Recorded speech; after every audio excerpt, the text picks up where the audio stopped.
A Seccional São Paulo, da Ordem dos Advogados do Brasil, por sua Comissão da Jovem Advocacia e a Comissão da Jovem Advocacia da Subseção de Cajuru, tem a honra de apresentar o webinar Os Contratos nas Relações de Prestação de Serviços, evento promovido pelas referidas comissões com o apoio da Comissão de Cultura e Eventos da OAB São Paulo.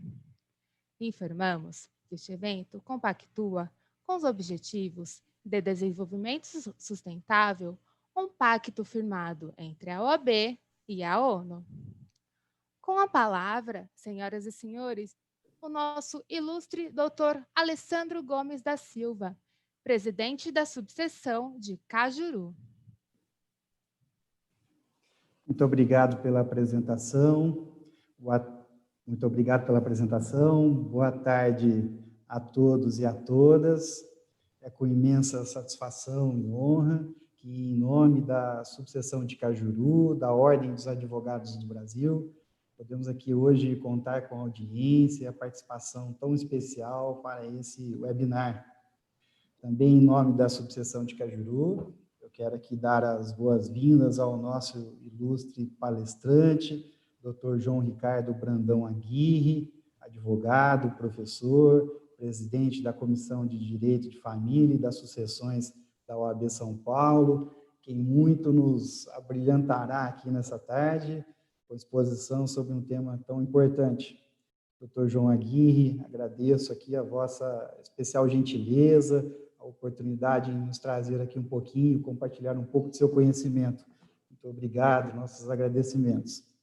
Registro aqui também nossos agradecimentos à Seccional de São Paulo, da Ordem dos Advogados do Brasil, o que eu faço na pessoa de nosso presidente, Dr. Caio Augusto Silva dos Santos, quem com muito acerto vem conduzindo aí com braço forte as demandas de toda a advocacia e bandeirante.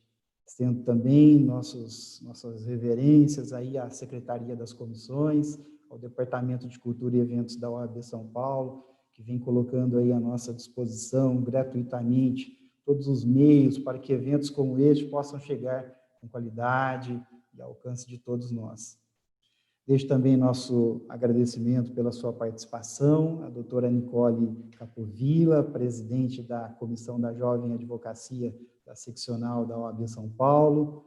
Parabenizo também a doutora Graziela Roque Teotônio, que capitania aqui a nossa Comissão da Jovem Advocacia Local, pela iniciativa e a realização desse e de tantos outros aí, eventos de grande relevância. Muito obrigado, doutora. Saúdo e agradeço também a audiência dos diretores da OAB São Paulo, conselheiros seccionais e demais pessoas aqui que não foram nominadas. Me perdoem aí, ainda não consegui visualizar todo mundo. Sem mais me estender, eu passo aqui a palavra à doutora Nicole Capovilla para suas considerações. Muito obrigado. Obrigada, doutor Alessandro, obrigada pelas palavras também. Obrigada por nos dar a honra de realizar um evento aí na OAB Cajuru, através, né, da plataforma do Zoom. Quem sabe presencialmente, viu, Grazi? Quero conhecer aí a subseção. Bom, e também queria parabenizá-lo sempre por incentivar os eventos que são promovidos pela Jovem Advocacia, né? Eu sei, através da Grazi, que o senhor, né, sempre está auxiliando, incentivando e buscando melhorias também para a Jovem Advocacia. Então, eu fico muito feliz quando eu vejo esse contato de presidente, né, da subseção com o presidente da Jovem Advocacia. Bem, queria cumprimentar aqui o nosso palestrante, amigo, professor, querido João Aguirre. Obrigada novamente por ter aceito o nosso convite. É sempre uma alegria poder ouvi-lo, né? Eu tenho certeza que hoje vai ser uma tarde muito proveitosa. Só para vocês terem ideia, tá?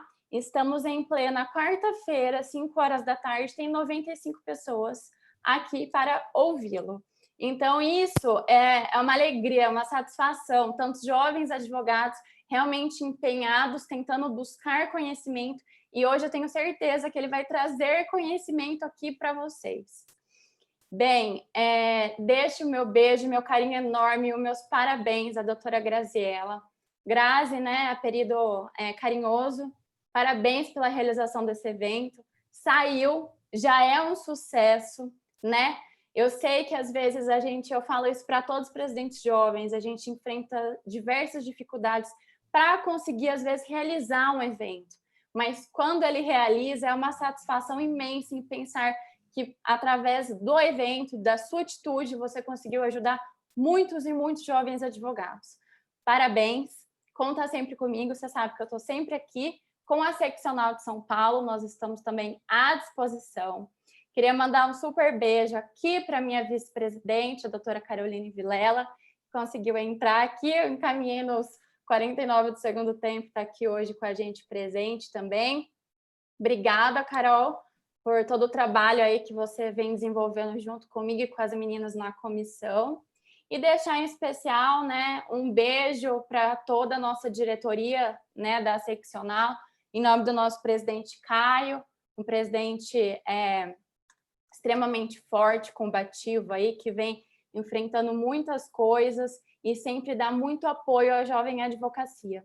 Bom, vou fazer meu marketing muito rapidinho só aqui, né, da comissão para vocês, mas aproveitando que a audiência está muito boa, a gente tem que divulgar os canais, né? Pessoal, eu não vou me estender aqui, não vou falar das ações da comissão estadual, mas eu só falo aqui para vocês, nos sigam nas redes sociais. É jovem.advocacia.absp. Lá a gente divulga tudo, tá? Os eventos, tem o e-book, né? Lá que vocês conseguem ter acesso direto que nós realizamos esse ano. Tem as palestras, tem alguns grupos de mentoria, de informativos jurídicos, de publicação e também de grupos de estudo. Então, aqui eu deixo o meu muito obrigada pela participação de todos vocês. Eu tenho certeza que vai ser um excelente evento. Muito obrigada novamente, meu amigo, professor João Aguirre. É sempre um prazer estar com o senhor. Grazi, com você a palavra. Muito obrigada, Anitta. Gente, boa tarde, né, a todos e todas. Com muita alegria que eu estou aqui hoje com esse evento. Como a Ani já falou, que, assim, uma plateia imensa pelo dia, pelo horário, só pode ser pelo currículo desse palestrante que a gente tem a honra de apresentar.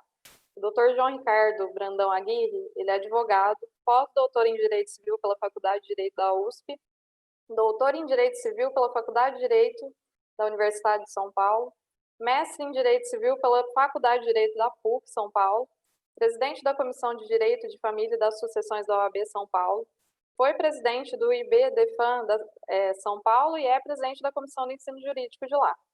Eu agradeço imensamente ele ter aceitado o convite, mesmo com tantos compromissos, com a correria de final de ano, de tudo que está acontecendo. E agradeço também a nossa subseção por ter proporcionado essa oportunidade de trazer esse tema tão importante para a nossa subseção, para os nossos jovens advogados, para o nosso público em geral. E sempre, assim, incentivando a jovem advocacia, na mesma linha do Dr. Caio. A gente estava comentando isso, a jovem advocacia, o interior de São Paulo, em específico, assim, nunca foi dada tanta atenção para a nossa advocacia. Então, eu parabenizo o Dr. Caio, porque é mérito dele isso daí. E cumprimentar também a doutora Nicole, né? Sem ela esse evento não tinha saído, gente. Maravilhosa, me ajudou em tudo. Cumprimentar a doutora Caroline Vilela, que está aqui com a gente também. Estou muito feliz que ela está aqui. E agradecer a todos os colaboradores da OAB, gente, que, assim, a equipe sensacional. Agradeço uma pessoa da Marina, da Secretaria das Comissões, que foi solícita em tudo que a gente precisou. Sem eles, nada disso aqui estava tão perfeito. E agora, sem mais delongas, já vou passar a palavra para o Dr. João Aguirre. E tenham um bom evento a todos. Posso só quebrar rapidinho, deixar a Carol só dar um oizinho aqui para vocês? Claro! E também agradecer a todos os participantes, porque eu estou vendo que tem gente do país inteiro aqui. Do sul, do Maranhão, eu vi de Minas Gerais. Então, hoje a audiência é nacional, gente. Parabéns novamente. Carol, com você, depois o Dr. João Aguirre. Bom, gente, boa tarde a todos. Queria mandar um abraço, mesmo que virtual, a todos vocês, parabenizar o doutor Alessandro por todo o trabalho, principalmente pelo apoio à Comissão da Jovem Advocacia, que é muito importante nesse começo de carreira para todo jovem advogado. Agradecer a Grazi pela oportunidade, até por toda a parceria aí das comissões. Agradecer a minha presidente, a doutora Nicole, que tem feito um trabalho incrível para a Comissão da Jovem. Gente, tem um e-book maravilhoso, com várias dicas aí super bacanas, que a Comissão da Jovem fez com muito carinho para vocês. Então, entrem no Linktree das redes sociais da Comissão da Jovem, que vocês vão ter muita informação, muito conteúdo super bacana no trabalho.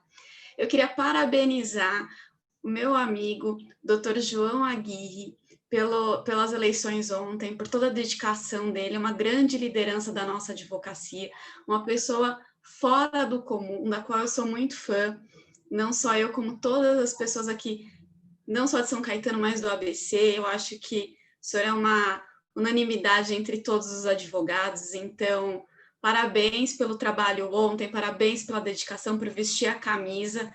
A vitória não veio nas urnas, mas veio da união de todos, do trabalho de todos, de vestir a camisa. Então, assim, foi lindo ontem, eu pude participar pessoalmente, então não poderia deixar de parabenizá-lo, doutor, porque o senhor foi a pessoa que mais foi falada lá entre todos, uma pessoa querida, uma pessoa que todo mundo queria vestir a camisa por você. Então, parabéns. E é uma honra estar aqui com todos vocês. Muito obrigada pelo espaço, presidente Nicole.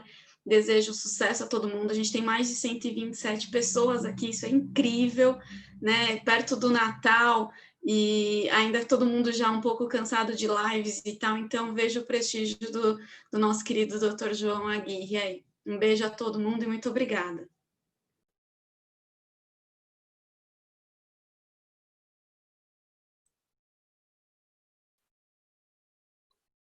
Tá sem o fone, professor. Eu estava esperando para ver se vocês iam me... Então, eu queria começar agradecendo a todos, agradecendo essas palavras de carinho. É muito bom receber esse carinho. São duas pessoas muito suspeitas, viu, doutora Graziela, doutora Alessandro?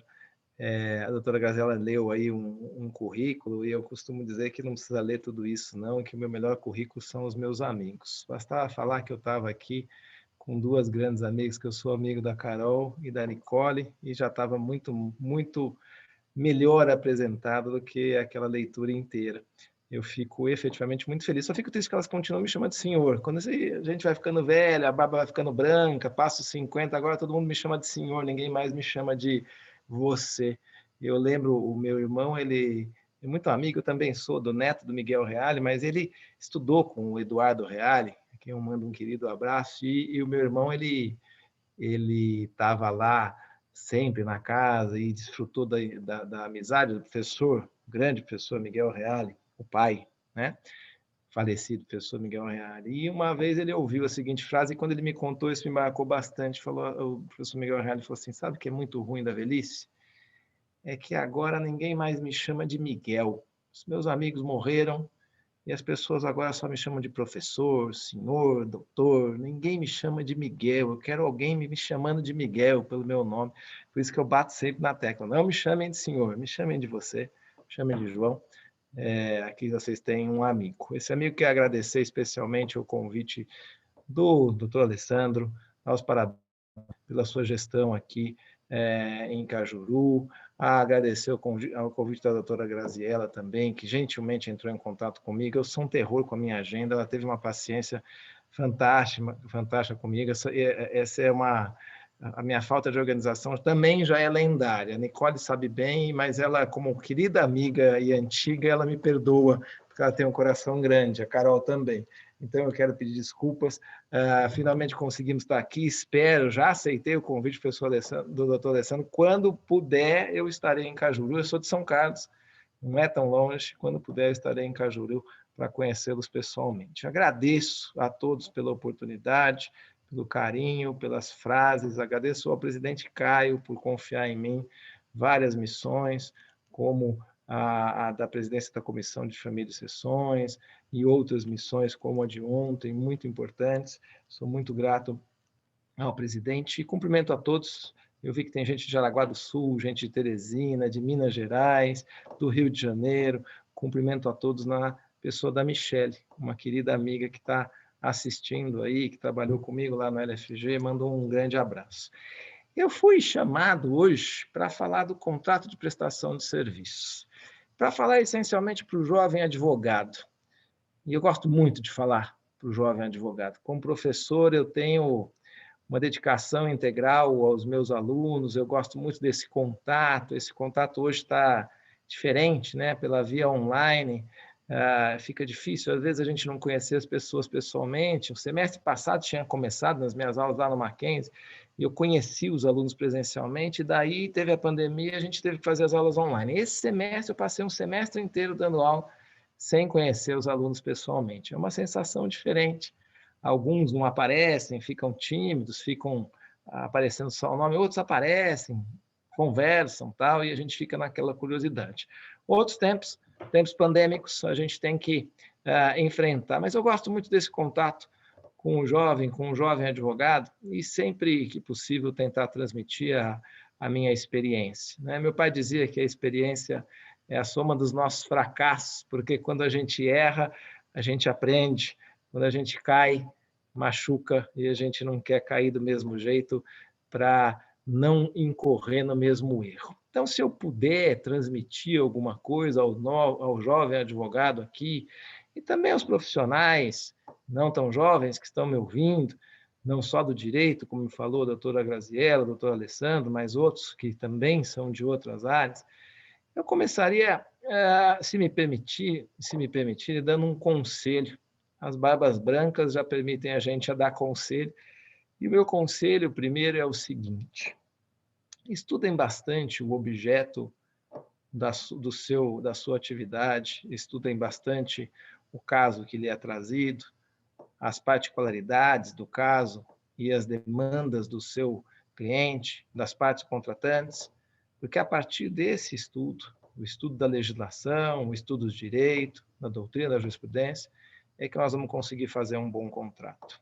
Eu estava conversando antes da gente entrar aqui ao vivo no ar com os meus amigos nessa sala virtual, e eu falei hoje que o maior contratualista, no sentido de quantidade, mas nunca de qualidade, é o Google, né? Mr. Google, Doutor Google. O Doutor Google faz tudo. O Doutor Google, ele dá diagnóstico de doença, né?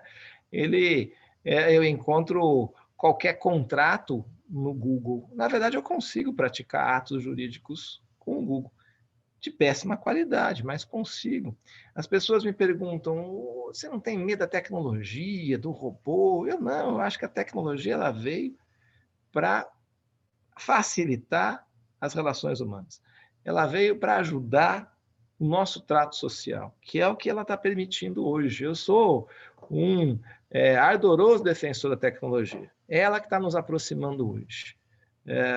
Eu estou em São Paulo, estamos falando para Cajuru, mas tem gente do Rio, Jaraguá do Sul, tem gente de Teresina. Isso é fantástico. Isso é fantástico.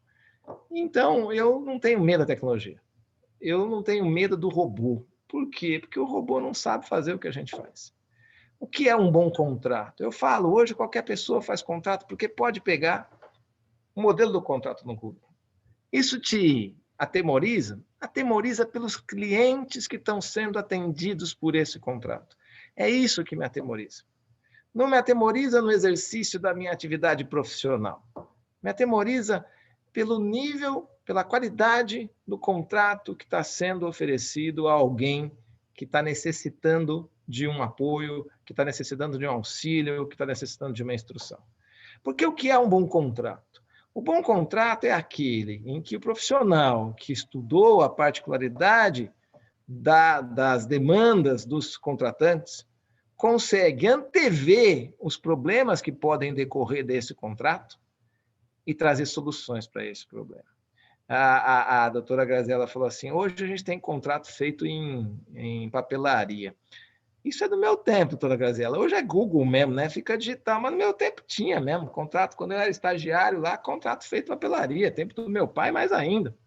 Você ia lá, pegava um contrato de locação, ele já estava impresso, e daí só tinha que preencher o nome das partes, o resto estava tudo impresso. Um péssimo contrato, porque era um contrato básico, não trazia uma previsão acerca da particularidade daquele imóvel, daquele locador, daquele locatário e etc. É isso que nós temos que pensar. Nós temos que saber o que nós vamos colocar no contrato. Na verdade, para celebrar qualquer contrato, para realizar, para formular qualquer instrumento, nós temos que saber o que é que nós estamos tratando.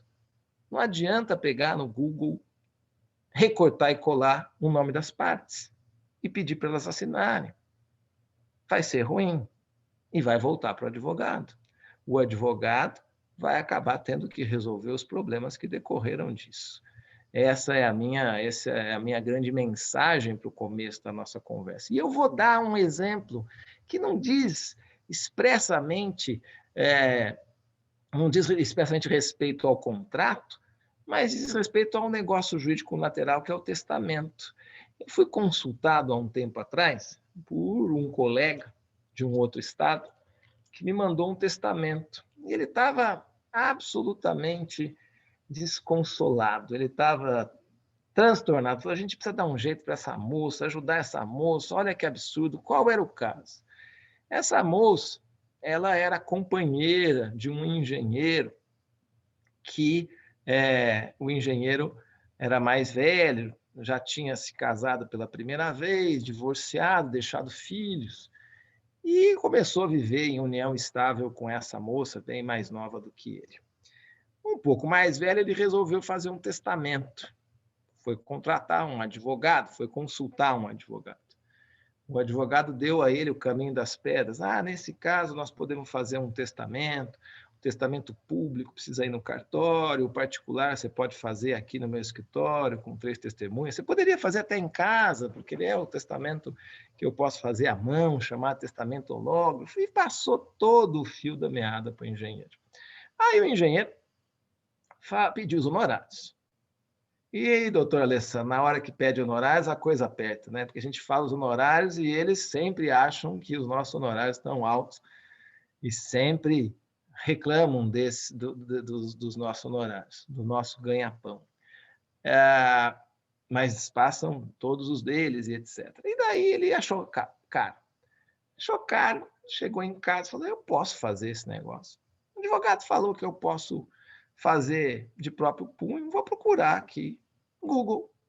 Entrou no Google, ele tinha anotado na consulta testamento particular, foi lá e fez o testamento, pegou um modelo de testamento particular no Google, foi ao Código Civil, procurou lá o testamento particular, artigo 1873, 1876 seguintes, achou, viu que tinha que ter 3 testemunhas, tal, e fez o seu testamento bem simples e com a melhor das boas intenções. Ele tinha filhos do primeiro casamento que não se davam com a companheira, e ele resolveu fazer o quê? Ele resolveu deixar a parte disponível para a companheira, porque o advogado tinha explicado que ele só podia deixar a parte disponível, tal. E ele resolveu deixar a parte disponível para a companheira. E deixou, fez bonitinho no computador, pegou o modelo, deixou a parte disponível para a companheira, olhou lá, esse testamento tem que ter 3 testemunhas. Amor, vem aqui, assina aqui como testemunha, vou pedir para o porteiro assinar também, para o zelador, e está pronto o meu testamento. E deixou lá com ela, isso aqui é a sua garantia. Você tem 50% do meu patrimônio, fora o que você vai concorrer com os meus filhos, mas a parte disponível é sua. E lá na frente ele morreu. Ele morreu, ela foi levar para esse advogado que veio me consultar. Esse advogado falou assim, quando eu olhei aquilo ali, eu quase chorei, porque os filhos do primeiro casamento queriam deixá-la sem nada, né? Porque ele quis deixar os 50% para ela. E ele fez o testamento deixando 50% para ela. Só que ele fez a moça assinar como testemunha. É aquela história, eu pego no Google o testamento, eu leio no código 1, 2, 3 artigos que falam do testamento particular e vejo que tem que ter testemunhas. Mas esqueço que o sistema jurídico ele é complexo, ele está todo interligado. Esqueço que eu devia ter olhado outros artigos. E eu devia ter olhado um artigo fundamental, que é o artigo 1801, que diz que a testemunha de testamento não pode ser beneficiária da disposição testamentária. Que se ela for beneficiária da disposição testamentária, essa disposição é nula. E foi o que aconteceu. Eu fui consultado, eu falei, não tenho o que fazer. Ela é testemunha, a disposição é nula, vale a regra do artigo 1801 e do artigo 1802. Não tem como salvar esse testamento, mas não tem jeito. O testamento, a única disposição era deixar metade para ela. O testamento era nulo. E aí não tinha solução. Então, é essa a minha grande preocupação. Como estará assistido aquele sujeito de direitos, um homem, uma mulher, uma pessoa jurídica, que acabou recorrendo a alguém que se valeu apenas do Google e não dos seus estudos, e não da análise do caso concreto, e não de um profissional habilitado, e o profissional habilitado somos nós. Os advogados que estudamos por 5 anos, que passamos por uma difícil prova da OAB, para provar qual é a outra atividade que tem uma prova tão complexa como a OAB, que exige o conhecimento jurídico comprovado para o exercício da advocacia. Nós passamos por prova. Essa prova devia ser estendida a todas as outras atividades, para que os profissionais pudessem ser atendidos com uma segurança de que alguém estudou, fez um bom curso, está sabendo e conseguiu passar por uma prova. E, a partir daí, eu começo a tratar do objeto da nossa conversa, que é o contrato de prestação de serviços, já trazendo uma dúvida, que é uma dúvida que traz uma grande indagação. Qual é a indagação? Quando é que eu vou usar, João, a legislação trabalhista? Quando é que eu vou usar a legislação consumerista? E quando é que eu vou usar o Código Civil? Quando eu vou usar a CLT? Quando eu vou usar o CDC, a Lei 8.078 de 90? Quando eu vou usar o Código Civil? Por quê? Porque o contrato de prestação de serviços pode caracterizar uma prestação de serviços albergada, protegida, tutelada pela legislação trabalhista, pelo direito do trabalho. Se não ocorrer, pode ser uma relação de consumo. E se não for, vai ser uma prestação de serviços no direito privado. Quando que eu escolho um ou outro? Olha o problema. É o que eu já trouxe para vocês, eu fiz todo esse preâmbulo para trazer essa ideia para vocês. Imagina, eu pego lá no Google um modelo de contrato de prestação de serviços. Só que, se eu bobear e recortar e colar esse modelo, eventualmente eu posso estar celebrando um contrato de prestação de serviço que vai trazer todas as características de um vínculo empregatício, que é exatamente o que o contratante não quer. E eu não tomei o cuidado e acabei formatando um instrumento que vincula, pelo direito do trabalho, a relação entre essas partes, a partir da celebração desse instrumento. Pelo que está colocado lá naquele contrato, virou um contrato de trabalho. Então, esse é um cuidado muito grande que nós temos que ter ao começar a falar sobre o contrato de prestação de serviços. Então, nós vamos por exclusão. Primeiro é o contrato de trabalho. Então, aí eu vou ter que conhecer, e isso não é a minha seara, repare, eu não vou falar sobre ela, porque eu tenho a minha especialidade, que é o direito civil e o direito do consumidor, e eu não vou tratar do direito do trabalho, porque cabe a um profissional do direito do trabalho tratar dessa matéria, mas o que eu vou dizer é o básico. Eu preciso primeiro verificar se a relação jurídica e os contratantes têm os requisitos que caracterizam a relação jurídica de trabalho. Subordinação, a dedicação exclusiva e tantos outros requisitos que são característicos do direito do trabalho e que fazem consolidar a existência do vínculo empregatício. Se eu tiver, portanto, diante de uma dessas situações em que a relação jurídica contratual traz todos os requisitos que vão caracterizar o vínculo empregatício, eu vou ter que me valer da legislação trabalhista. Aí é um contrato de prestação de serviços que vai ser regido pelo direito do trabalho, porque é um contrato de trabalho. Então, essa é a primeira e fundamental premissa. Quem tem a preferência aí, quem tem a primazia, é o direito do trabalho. Nós vamos analisar os outros dispositivos legais, e nós vamos ver que a prestação de serviço no direito do consumidor não pode ser do direito do trabalho, e a prestação de serviço no Código Civil também não pode ser a do direito do trabalho. Ok? Então, nós vamos partir deste ponto. É o ponto de partida. O ponto de partida é saber se nós não estamos diante de uma relação de trabalho. Se tiver, nós temos que tratar do vínculo empregatício, e daí teríamos que estar na presença de um profissional habilitado, que seria um advogado trabalhista. Ok? Se a gente não estiver diante dessa situação, se a gente não estiver diante de uma relação de trabalho, nós vamos para o Código de Defesa do Consumidor. E daí nós vamos buscar quais são as diretrizes aqui do Código de Defesa do Consumidor que define o serviço. O Código de Defesa do Consumidor, então está aqui, estou compartilhando com vocês, site do Planalto, vamos ler a legislação, Lei 8078, de 11 de setembro de 90, é a lei que instituiu o Código de Defesa do Consumidor, dispõe sobre a proteção do consumidor, dá outras providências, e ela vai lá definir, no nosso artigo 2º, quem é o consumidor, para dizer para a gente que o consumidor é toda pessoa física ou jurídica que adquire ou utiliza produto ou serviço como destinatário final. Então, repare aqui, nós temos o serviço como um dos objetos da relação de consumo. Dois são os objetos da relação de consumo: produtos e os serviços. Os sujeitos da relação de consumo também são dois: o consumidor e o fornecedor. Tá. Aqui no artigo 2º, nós temos a definição de quem é o consumidor: toda pessoa física ou pessoa jurídica que adquire ou utiliza o produto ou serviço como destinatário final.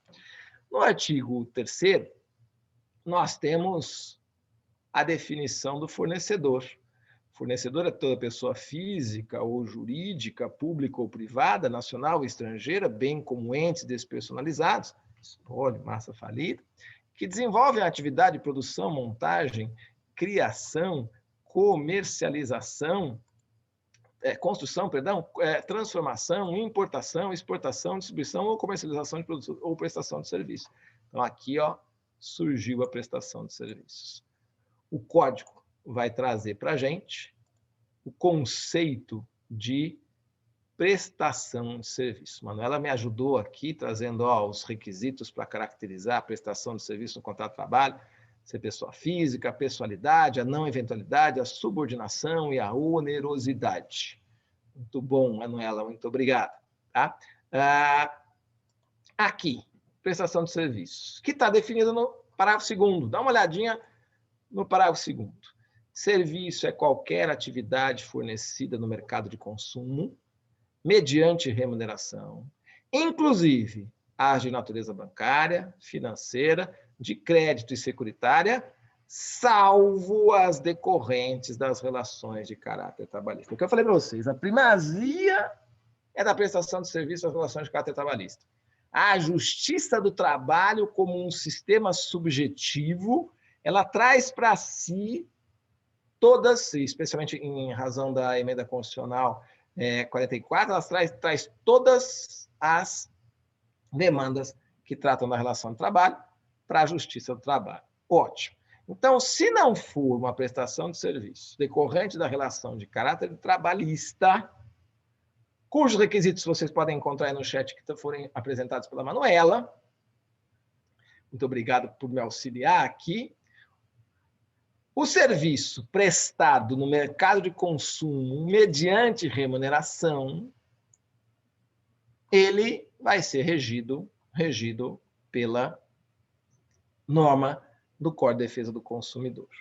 Ok? Então, aí, a outra ressalva importante. Primeiro, vamos para direito de trabalho. Se não for direito de trabalho, vamos para o Código de Defesa do Consumidor. E daí? Aí, se não for uma relação de trabalho, se não for uma relação de consumo, aí nós vamos para o Código Civil. Nós vamos para a relação privada em geral, vamos para o Código Civil, que também define a prestação de serviços, como vocês vão ver agora, da mesma forma que o Código de Defesa do Consumidor, excluindo as leis trabalhistas. Olha lá, da prestação de serviço. Agora estou no Código Civil. Da prestação de serviço.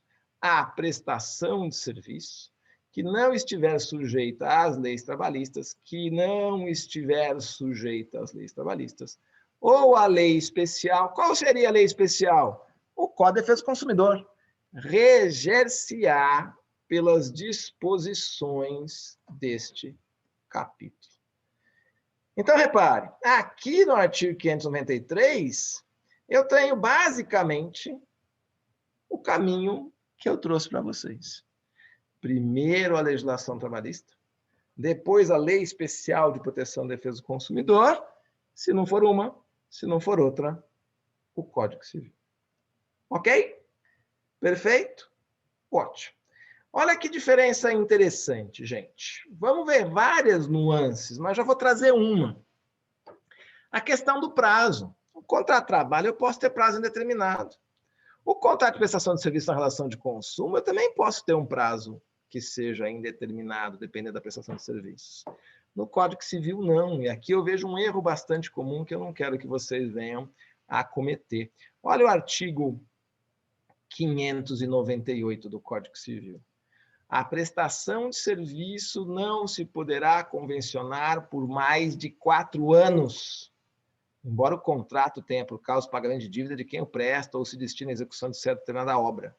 Neste caso, decorridos 4 anos, dar-se-á por fim do contrato, ainda que não concluída a obra. E eu vou trazer aqui uma experiência prática bastante grande para vocês. Por quê? Porque eu vejo várias vezes, infelizmente, muitos contratos de prestação de serviços regidos pelo Código Civil com prazo de 5 anos. O prazo de 5 anos parece ser um dogma, né? Coloca aí no contrato prazo de 5 anos. Coloca aí 5 anos, né? A gente, 5 anos acho que é legal. Coloca aí 5 anos. E daí? Aí o contrato que excedeu o prazo de 4 perde a sua eficácia. Ele vai produzir efeitos até o 4º ano. E depois ele perde a sua eficácia. Ele é inexigível. Então, eu não posso celebrar esse contrato por mais de 4 anos, se for um contrato de prestação de serviços regido pelo Código Civil. Se for regido pelo Código de Defesa do Consumidor, pode ter um prazo determinado. Se for regido pelo Código, pela legislação trabalhista, também. Mas pelo Código Civil, eu não posso. Esse já é um outro problema que a gente pegaria no Google, um contrato com 5 anos, com certeza, porque é um modelinho bastante padrão. Coloca o prazo de 5 anos aí, segura na mão de Deus e vai. Segura nos 5 anos e vai para frente. Então, nós temos que tomar cuidado. Tá, vamos pensar agora numa questão que é bastante comum e que vocês devem enfrentar aí várias vezes. Nós estamos no mundo do consumo. Somos todos consumidores, né? Somos todos consumidores. Essa é a ótica dessa pós-modernidade e etc. E agora, consumidores presos em casa, consumimos ainda mais em razão dessas facilidades da tecnologia e etc. Mas somos consumidores. E aí nós temos um sistema subjetivo. Eu já cheguei a falar para vocês de sistema subjetivo da proteção do trabalhador. E eu não expliquei o que é o sistema subjetivo. Gente, o sistema subjetivo é um sistema que protege um determinado sujeito. Tá certo? Como assim, João? Existem diversos microsistemas no nosso ordenamento jurídico, constitucional, que têm por objeto tentar equilibrar uma relação jurídica que está desequilibrada.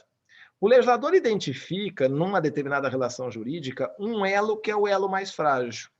E daí, a depender do legislador, se cria um sistema para proteger esse elo, que é o elo mais frágil. O exemplo clássico desse sistema subjetivo é o trabalhador. É o trabalhador.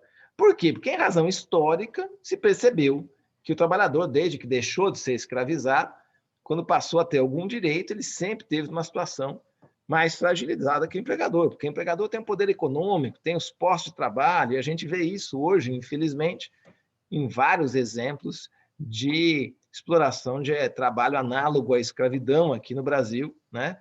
E não precisa ir para fora, não. Na capital de São Paulo, a gente tem vários exemplos. Grandes indústrias têxteis e grandes lojas que volta e meia tem casos aí de suspeitas de exploração, ou de contratação de algumas outras empresas numa compliance que estaria meio furada aí, que exploram o trabalho escravo. O exemplo de algumas indústrias têxteis é bastante famoso aí. Então, o legislador percebeu que essa exploração da força de trabalho demanda uma proteção diferenciada para o trabalhador. O trabalhador é um sujeito que merece uma proteção diferenciada, criou-se o sistema subjetivo de direito do trabalho, para proteger esse sujeito mais frágil na relação trabalhista. No direito do consumidor, a mesma coisa. Quem é o elo mais frágil na relação de consumo? O elo mais frágil na relação de consumo somos nós, que estamos consumindo a cada instante, a cada tempo, e nós chegamos em alguns momentos em que a gente acaba descobrindo que os produtos que a gente acabou consumindo, eles não estavam perfeitamente adequados para os fins a que eles se destinaram. Então, a gente tem vários exemplos, eu vou mostrar para vocês, eu dei uma palestra recentemente sobre esse tema, vou mostrar algumas imagens, se vocês me permitirem, que demonstram aí que a gente é o elo mais frágil na relação de consumo. Deixa eu pegar aqui, deixa eu ver se eu encontro aqui.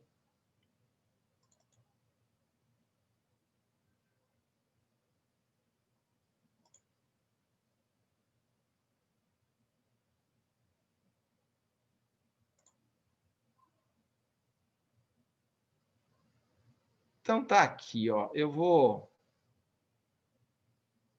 tentar mostrar para vocês. Não sei se vocês vão fazer um lanche depois dessa nossa palestra ou vão querer jantar. Foi uma palestra que eu dei para a Universidade de Toledo, de Presidente Prudente. Então, tá com o slide deles, mas não tem nenhum problema. Eu sou muito grato a eles e também não tem problema nenhum. Então, tá aqui, ó, uma notícia de fevereiro de 2013, um grupo de amigos encontrou um bezerro em esfirra de espinafre do Habib's, no Recreio dos Bandeirantes. A fonte está aqui, tá? Sempre notícias do UOL, tal, para a gente não dizer que eu tirei isso de algum lugar que não fosse devido. Aí, um internauta publicou em sua conta do Facebook fotos de um objeto não identificado que, segundo ele, foi encontrado dentro de uma caixinha de água de coco. Era um fungo que se criou na caixinha de água de coco. Imagina, você vai lá, compra uma água de coco numa caixinha dessa, sente um gosto estranho, quando você abre tem um elemento como esse, nada agradável. Uma vegetariana que é processada na rede de supermercado inglesa Tesco, depois de ter encontrado pedaço de carne estragada em um pastel de queijo de fabricação da rede. A Nestlé anunciou na última sexta-feira um recall de barras de chocolate de um ovo de Páscoa da linha Kit Kat. Isso já faz bastante tempo, né? Chunky, depois de consumidores relatarem que encontraram pedaços de plástico no interior das embalagens. O Brasil não está incluso entre os 11 países. Uma mulher encontrou um anfíbio dentro de uma lata de pêssego em calda em Florianópolis, Santa Catarina. A 8ª Câmara Civil do TJ do Rio de Janeiro condena o bar ali no Beco a pagar R$2 mil de indenização na cliente que encontrou um prego enferrujado enquanto comia um prato de salada servido pelo estabelecimento. Aqui tem outras, né? A Justiça de Minas condenou solidariamente o Carrefour e a Kraft Foods, lá, que está indenizado em R$4 mil por danos morais um consumidor de Belo Horizonte, que afirmou ter encontrado larvas de inseto em um ovo de chocolate sonho de valsa. E daí a gente tem vários, esse do ketchup Heinz.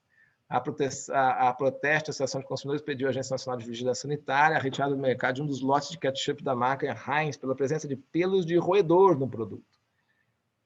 Então, aqui a gente tem vários exemplos, infelizmente tristes, né, de situações que mostram a fragilidade do consumidor. A gente está consumindo, não sabe o que a gente está consumindo. A gente compra uma caixinha, uma Tetra Pak, e a gente não costuma abrir para ver o que tem dentro, né?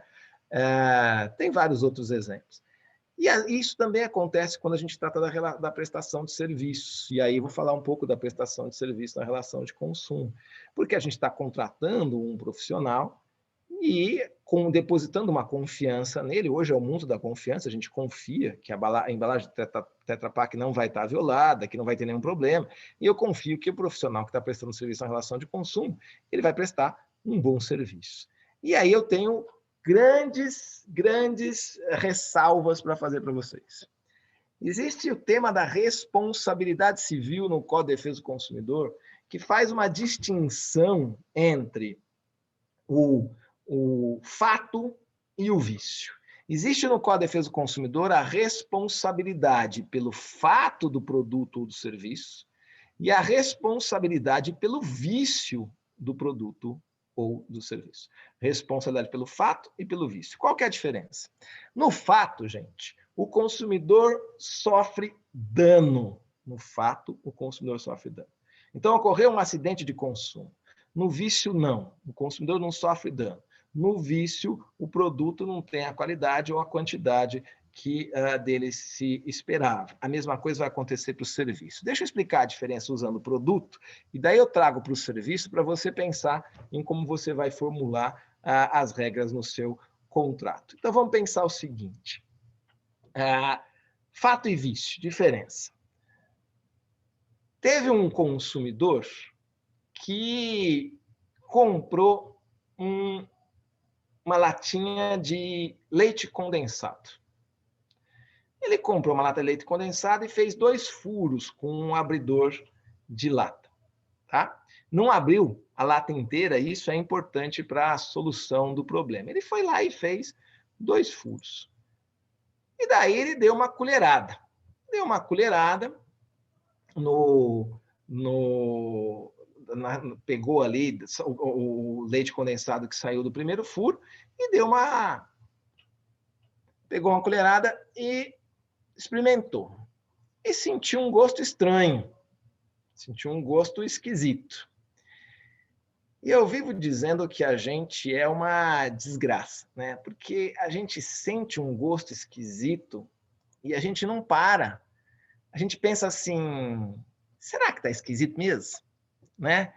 Deixa eu dar uma segunda aqui para ver se está estranho. Ou você chega e chama, né? Mãe, experimenta aí, coitada da mãe. A mãe é a Mulher Maravilha, né? Porque ela vai ter que experimentar tudo, se estiver ruim, ela que passe mal, né?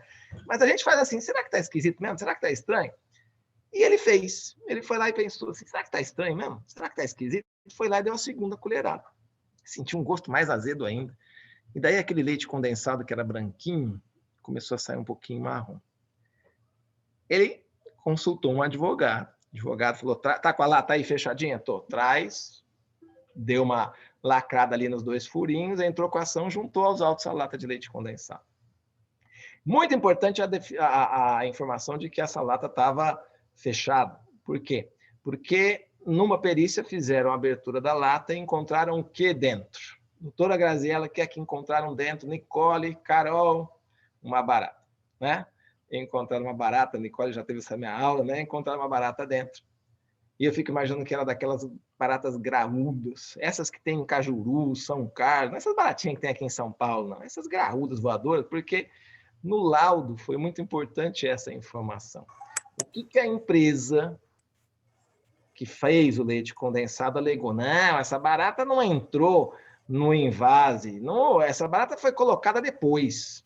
Só que fizeram a perícia e o tamanho da barata era maior do que os buracos que o abridor de lata tinha sido feito. E a barata estava íntegra.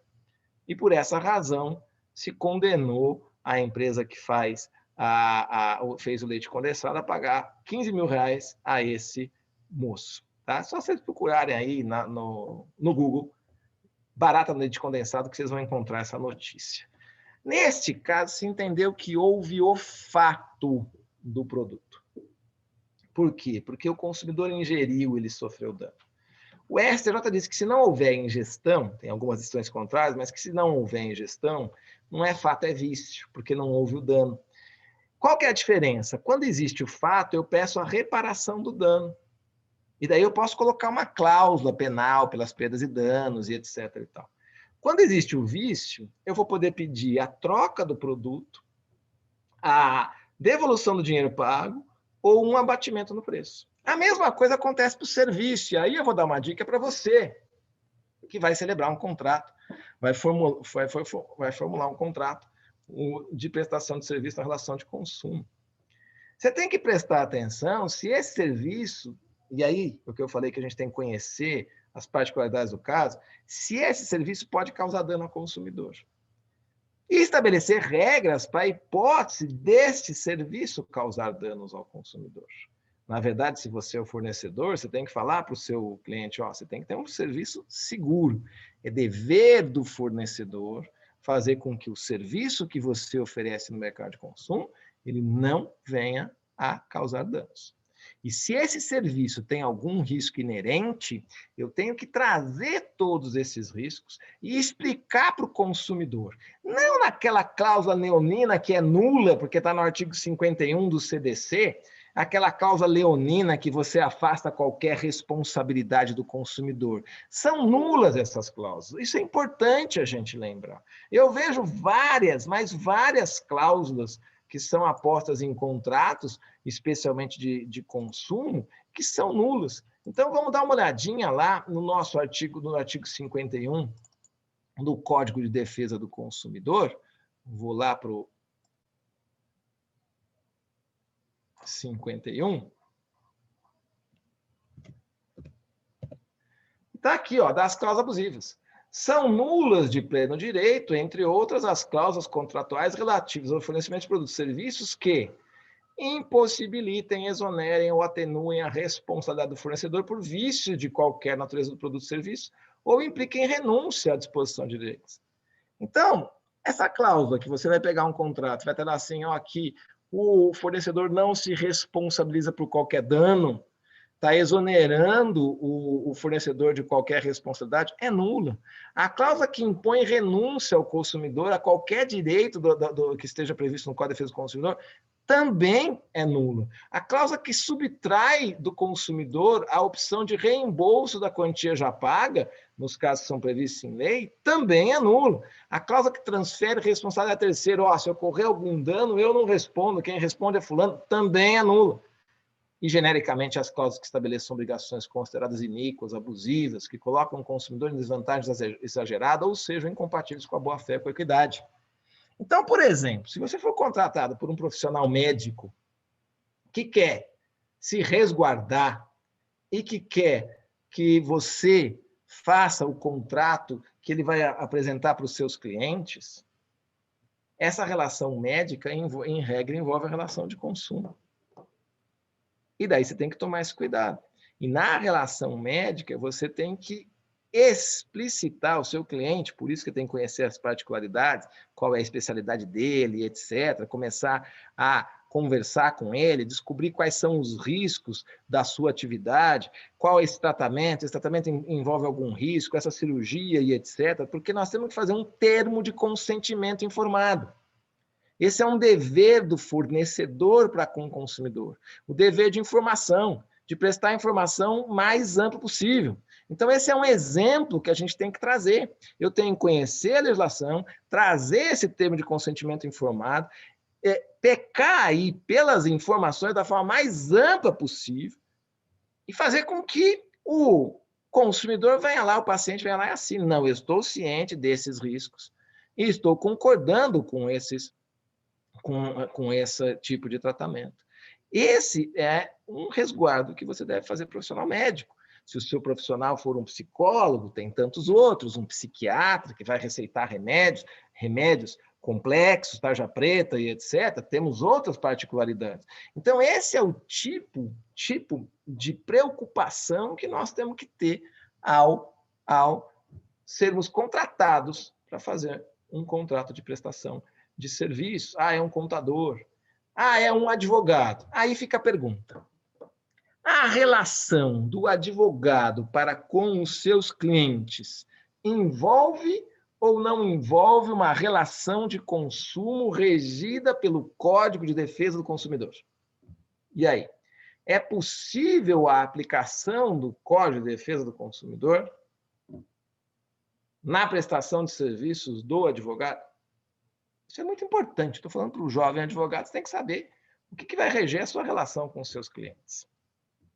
Pelo entendimento do STJ, não. Essa é uma discussão que já vem de bastante tempo, tá? mas pelo entendimento do STJ, não se aplica a legislação consumerista para a relação advogado-cliente. Para a relação advogado-cliente, nós vamos aplicar o Estatuto da OAB, o Código de Ética e as normas deontológicas. João, o que são normas deontológicas? Então, vou colocar aqui, ó, deontologia. O que são normas deontológicas? Está aí no seu chat. As normas deontológicas são aquelas que se referem a disciplinar o exercício de uma determinada atividade. É a norma do profissional para regulamentar o exercício dessa atividade profissional. Então, o Conselho Federal de Medicina, ele exala diversas normas deontológicas que vão regulamentar o exercício da atividade médica. O Conselho Federal de Psicologia, a mesma coisa. O Conselho dos Contadores, a mesma coisa. E a nossa, a Ordem dos Advogados do Brasil. São essas normas que vão regulamentar a nossa relação. Então, por entendimento do Superior Tribunal de Justiça, não se aplicam as relações entre o advogado e o cliente, não se aplica a essa relação as normas da relação de consumo. Essa é uma informação importante para você saber o que vai reger o seu contrato. Para terminar, porque eu tenho que pegar um voo agora, estou com a minha filha recém-nascida em Florianópolis e vou voltar agora, e eu queria pedir desculpas por sair assim. Vamos lembrar que se a gente não tiver as relações de trabalho e nem a relação de consumo, o que vai reger o contrato de prestação de serviços serão as regras do Código Civil, tá? Que são, então, subsidiárias. E o Código Civil tem o prazo máximo de 4 anos para o contrato de prestação de serviços. Eu agradeço, me ponho à disposição de ter outros contatos com vocês e poder falar para a OAB de Cajuru com o maior prazer, para a nossa seccional aqui de São Paulo e para esses nossos participantes aqui de todo o Brasil. Muito obrigado mais uma vez, doutora Graziella, pelo seu convite, doutor Alessandro, pela oportunidade de estar aqui para falar para a OAB de Cajuru, e a Nicole sempre por me prestigiar, e a Carol também. Um grande abraço a todos e o meu muito obrigado. Obrigado.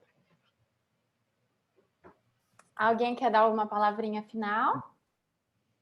Doutor Alessandro? Obrigado. Rapidinho. Doutor João Aguirre, meus parabéns aí pela explanação aí da matéria, de toda a palestra. Brilhante, tá? Brilhante. Obrigado. Sinta-se convidado para vir a Cajuru, assim que nós pudermos aí fazer alguns encontros de forma presencial. Já sinta-se convidado para voltar, e vamos fazer outras também virtual, se possível for.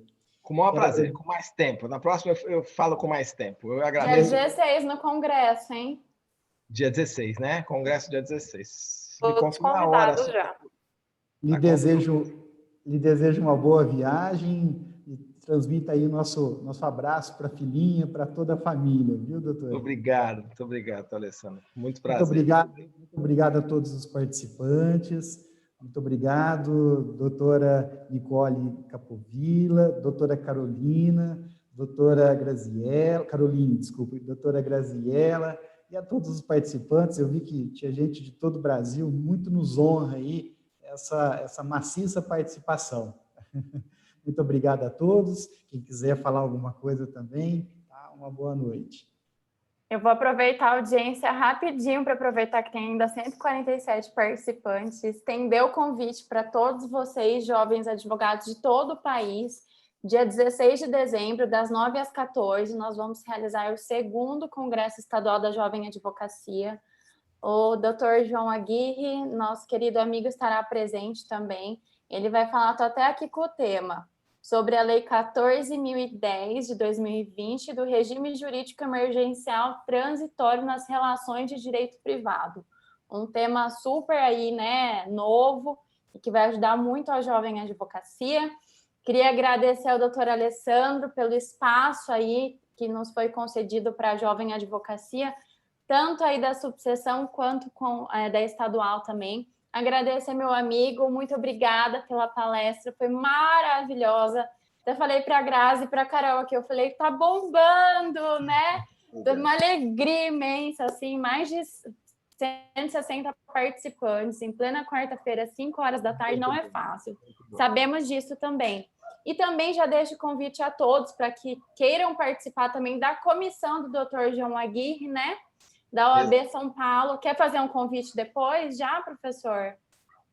Eu quero fazer esse convite. Estamos aí de braços abertos para receber a nossa Comissão de Direito de Família e Sessões da Seccional de São Paulo. Temos tido vários eventos. Esse ano tivemos eventos internacionais, falamos do divórcio com palestrantes da Argentina, do Uruguai, do México, dos Estados Unidos, da Inglaterra, da Espanha, de Portugal, do Chile. Temos vários eventos. Todas as primeiras sextas-feiras de cada mês, nós temos um evento com um palestrante e vocês estão todos convidados. Quem quiser, só entrar em contato com a gente, com a comissão diretamente na OAB, e a gente vai ter o maior prazer em recebê-los. Vou só responder uma questão aqui da Mariana, que falou que foi consultado para fazer um contato de prestação de serviço para uma marcenaria que faz móveis planejados. Mariana, móveis planejados, marcenaria, exemplo clássico de contrato de prestação de serviços na relação de consumo. Se ele faz móvel planejado, aí você tem os dois, né? A prestação de serviço e depois a entrega do produto, né? Se ele vai vender, vai entregar o produto pronto, sob medida. Então, você tem aí também um contrato regido pelo Código de Defesa do Consumidor. Fica aí a minha dica. Obrigado. E só para finalizar, deixar a palavra com as meninas, participem das comissões, da Comissão da Jovem Advocacia Seccional, das meninas também, que eu vou deixar elas darem um beijo rapidinho para o nosso querido amigo não se atrasar para o voo. Queria agradecer, Grazi, pela parceria, pelo evento, foi um sucesso, parabéns pela realização, que seja o primeiro de muitos, conte sempre comigo. Carol, obrigada por tudo, pela parceria, amizade, estamos juntos aí, que eu falo sempre, na seccional. Obrigada a todos pela participação, foi um sucesso o evento. E, professor, boa viagem de volta também, viu? Obrigado, fiquem com Deus. Meninas, encerrem. Bom, não vou falar muito porque senão vão perder o voo aí. Aí a gente vai ter uma ação consumerista. Doutor, muito obrigada. Assim, extremamente didático. Amei, só tenho a agradecer. E fica o convite nosso, doutor Alessandro, esteja sempre presente, pessoalmente ou virtualmente. Muito obrigada a todos que compareceram, gente. É um tema de suma importância, acredito que vai agregar muito na carreira de vocês. Carol, encerra aí. Passei a bomba para ela.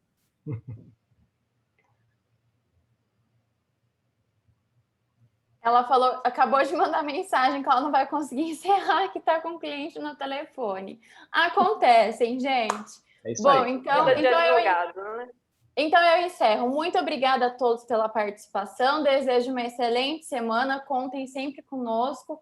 Muito obrigada novamente. Grazi, Alessandro e Dr. João Aguirre. Um super beijo. Obrigado. Tchau, gente.